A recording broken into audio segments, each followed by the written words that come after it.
Hello my dear friends, I am Professor Vayam Khan and this is the part 3 of our unit number 1 of our subject automatic control system.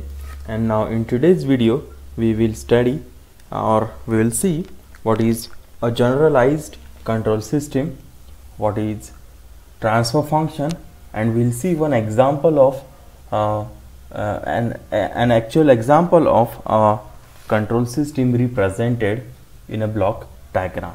So before proceeding to that, I'll request you to subscribe to my channel, like this video, share this video. Thank you. Now this is a generalized control system. This is a representation of a generalized control system. This particular figure can be applied to various applications. ये जो figure है, ये जो diagram है, ये हम various applications को use कर सकते हैं. हमारा जो एप्लीकेशन है उस हिसाब से हम क्या कर सकते हैं, इस डायग्राम में चेंजेस कर सकते हैं.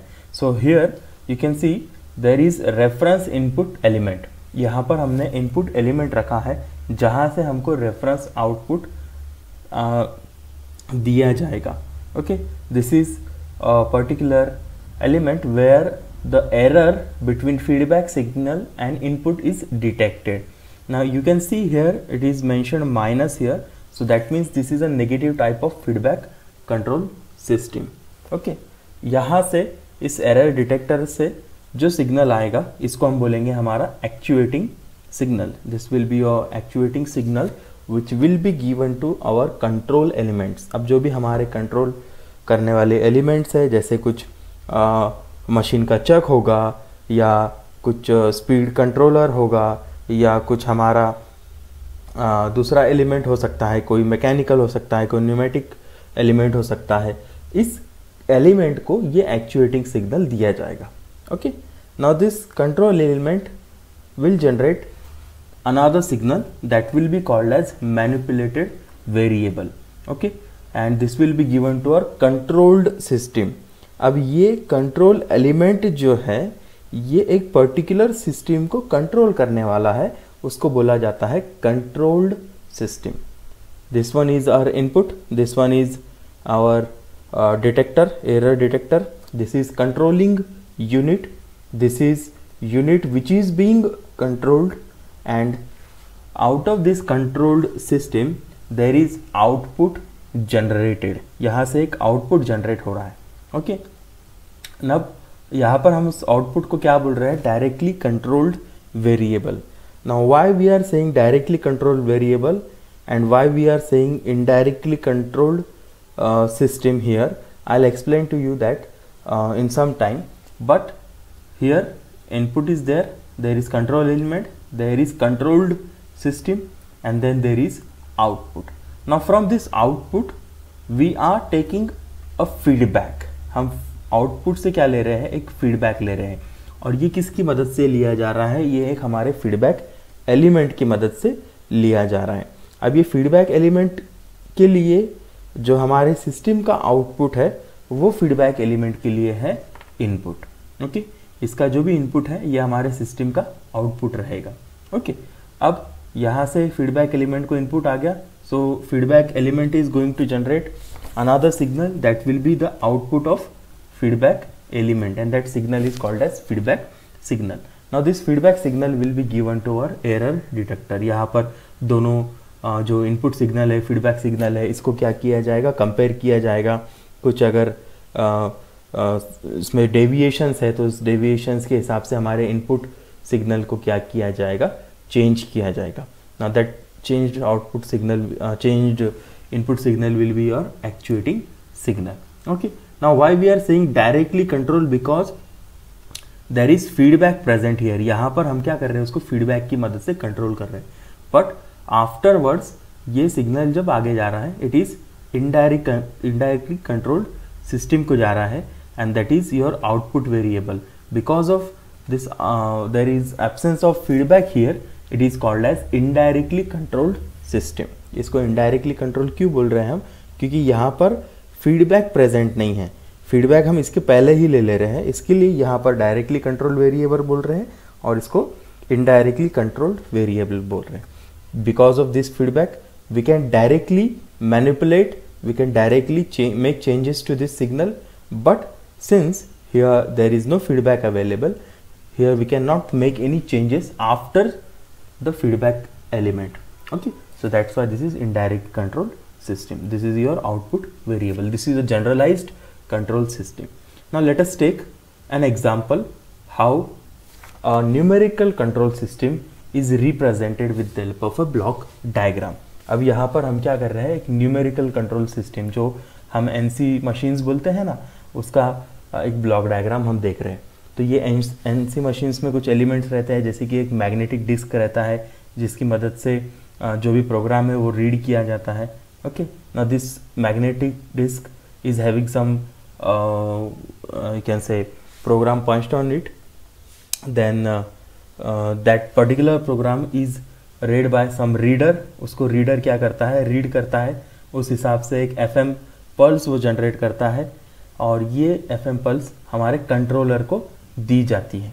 कंट्रोलर को दी जाती है मतलब क्या, वो कंट्रोलर के लिए ये हमारा FM पल्स है इनपुट. ओके, अभी ये कंट्रोलर क्या करता है, उसमें जैसे ही इनपुट आता है कुछ एक आउटपुट वो जनरेट करता है, जो कि है हमारा डीए कन्वर्टर.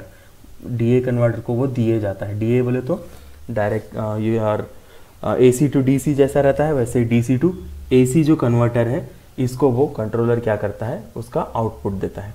यहाँ से वो जाता है हमारे एम्पलीफायर में, जहाँ पर उसको एम्पलीफाई किया जाता है. वहाँ से वो सिग्नल दिया जाता है सर्वो मोटर में, और सर्वो मोटर क्या करती है, उस सिग्नल को रिसीव करने के बाद में एक आउटपुट जनरेट करती है, जिसकी वजह से ये कटर क्या होता है, मूव होता है, या इसमें मूवमेंट होती है, मतलब वो कुछ कंपोनेंट को कट करता है एज पर द इनपुट. जैसे इनपुट में अगर बोला गया कि टर्निंग करो, so this cutter will turn this particular work piece. Okay, now this is the work piece. अब यहाँ पर इसके बीच में रीडिंग एलिमेंट लगा है, ये टैकोमीटर, मतलब जो सर्वो मोटर की स्पीड है, उसका जो रोटेशन है वो मेजर करने के लिए यहाँ पर हम टैकोमीटर का इस्तेमाल कर रहे हैं. And this is your controlled element. ये हमारा कंट्रोल्ड एलिमेंट है, और ये सब जितने दिख रहे हैं इसमें, ये हमारे कंट्रोलर है, मतलब ये हमारा कंट्रोल सिस्टम है. ओके, अब कटर जिस हिसाब से मूव हो रहा है, जिस हिसाब से वो वर्किंग कर रहा है, जिस स्पीड में वो वर्किंग कर रहा है, वो रीड किया जाएगा with the help of a AC to DC converter, that is your feedback element. ये है हमारा यहाँ पर feedback element. Okay,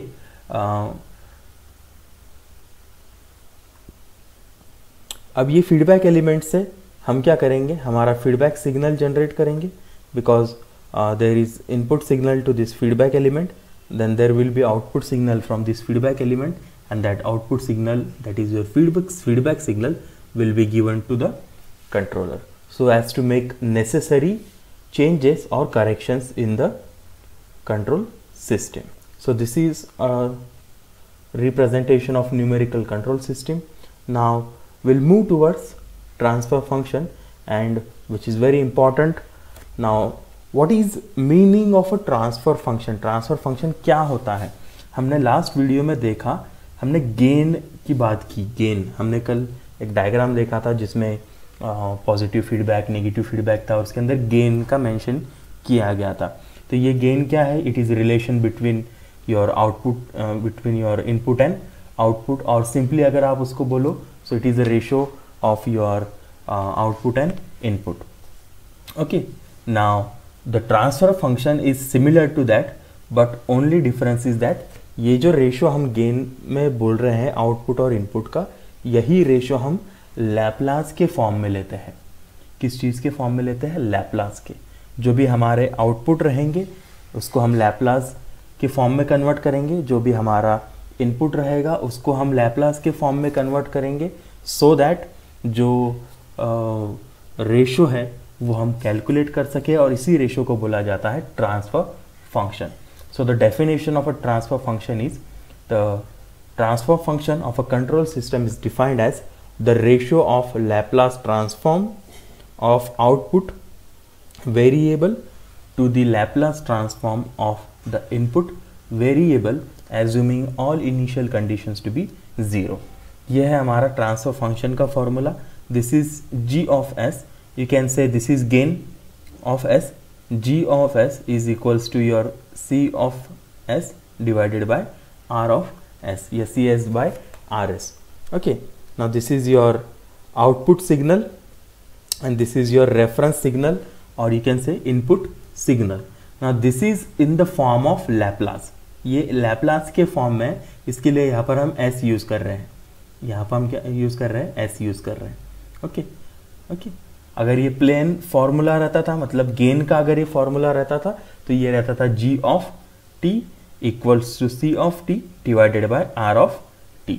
okay, so this is your transfer function. Transfer function और कुछ नहीं है, एक कॉमन प्लेटफॉर्म है हमको हमारे आउटपुट सिग्नल और इनपुट सिग्नल को कंपेयर करने के लिए.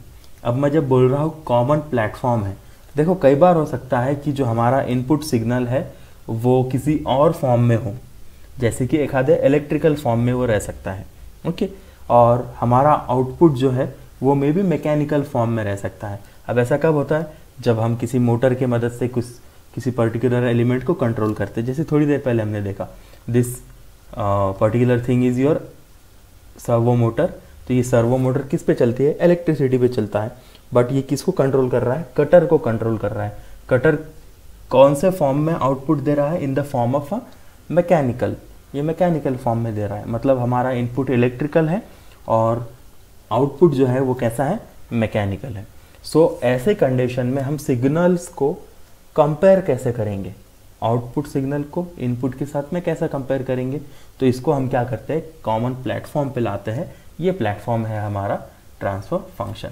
सो transfer function represents the relationship between output signal of a control system and input signal for all possible input values. अब a block diagram is a visualization of control system which uses blocks to represent the transfer function and arrows which represents various inputs and outputs. blocks की मदद से हम represent करेंगे transfer function को, और हमारे outputs और इनपुट्स को हम रिप्रेजेंट करेंगे एरोस की मदद से. Okay, so for any control system there exist a reference input which is known as excitation. मतलब उसको एक्चुएटिंग या एक्साइटिंग सिग्नल भी बोला जाता है, जिसमें से वो एक्चुएट होता है.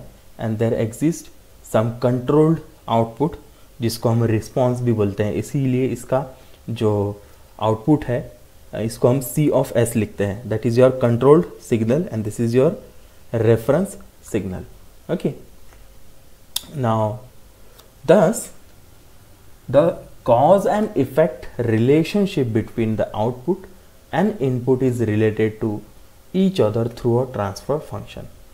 ट्रांसफर फंक्शन की मदद से जो कॉज एंड इफेक्ट है, मतलब जो इनपुट दिया जाएगा इसकी वजह से जो कॉज एंड इफेक्ट होगा, मतलब जो भी इफेक्ट होने वाला है आउटपुट पर because of this input is given by, that relation is given by transfer function.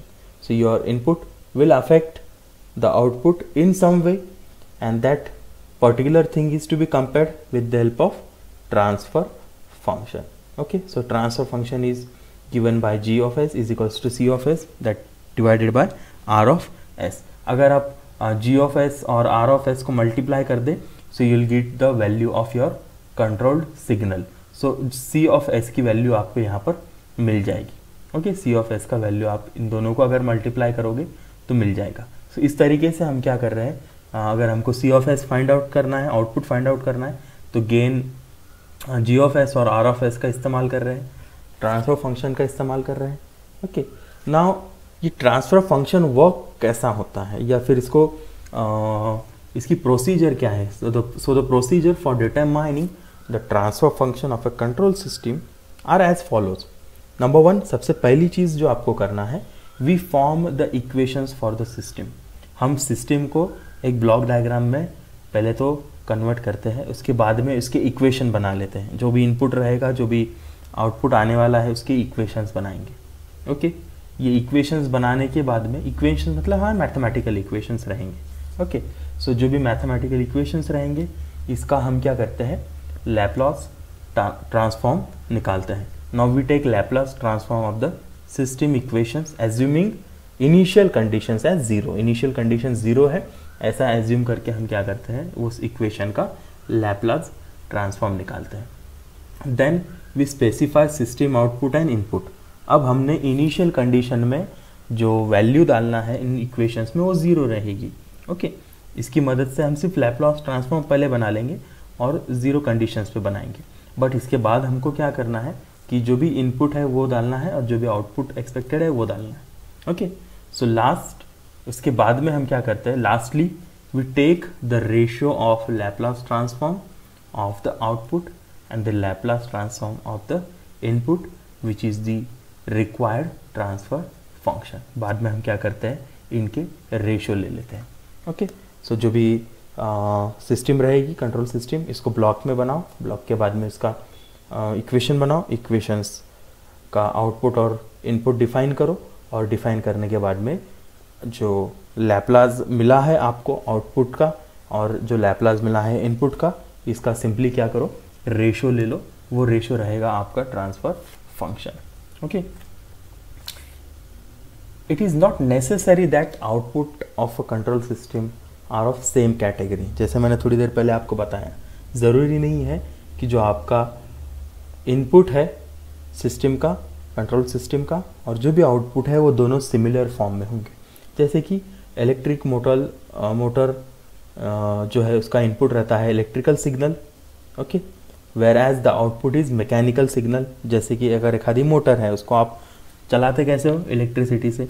So electricity से चलाने पर उसका शाफ्ट क्या होता है, रोटेट होता है। वो रोटेशन क्या है, एक मैकेनिकल सिग्नल है। ओके, सो इसी तरीके से अगर आपको कंपेयर करना है कि इस रोटेशन को सिग्नल के फॉर्म में, मतलब मैं कुछ पर्टिकुलर यूनिट्स अगर उसमें इलेक्ट्रिसिटी पास करूँगा तो मेरा शाफ्ट कितना रोटेट होगा, ये मैं कैसा फाइंड आउट करूँगा। I can find out this thing with the help of transfer function by comparing the Laplace transform of output and input। Okay, उसी तरीके से इसके वाइस वर्सा भी हो सकता है। जैसे इलेक्ट्रिकल जनरेटर, इसमें हम इनपुट देते हैं मैकेनिकल, आउटपुट रहता है इलेक्ट्रिसिटी। इसको कैसे कंट्रोल करोगे, so it can be control by using your transfer function. Okay, but for mathematical analysis of a system all kinds of signals should be represented in a similar form। सबको एक ही form में represent करना ज़रूरी है, इसके लिए उसको convert करो ट्रांसफर फंक्शन में। This is done by transforming all kinds of signal to their Laplace form. सभी सिग्नल्स को एक प्लेटफॉर्म पे लाया जाता है, वो प्लेटफॉर्म है हमारा लैप्लास ट्रांसफ़र। लैप्लास ट्रांसफ़र का रेशियो लो और हमको मिल जाएगा हमारा transfer function। Okay, hence a basic block diagram of a control system can be represented as, it can be represented like this। Okay, here this one is your RS, that is your Laplace transform of R of t. This is a Laplace transform of R of t, it is equals to R of S। Okay, now this one is Laplace transform of C of t, C of t। C of S मतलब क्या है, हमारा Laplace transformed form है, वो किसका Laplace transform है, C of t का Laplace transform है। और इसी तरीके से G ऑफ S जो है is the Laplace transform of your gain G of t। So it is equals to L of Laplace transform of C of t and divided by Laplace transform of R of t। So this is a simple equation that is to be remembered। Okay, so your G of S is equals to C of S divided by R of S। Okay, now here R of t and C of t is nothing but a time domain function of input and output signal। ये वो time domain function है input और output signal के। So this transfer function is very important as far as this subject is concern. So you should understand these things very carefully, and if you have any kind of query you can connect with me, and this is it for today's video, and thanks for watching the video, and please remember that transfer function is nothing but the ratio of Laplace transform of your output signal to the Laplace transform of input signal। Stay home, stay safe, and keep learning. Thank you so much.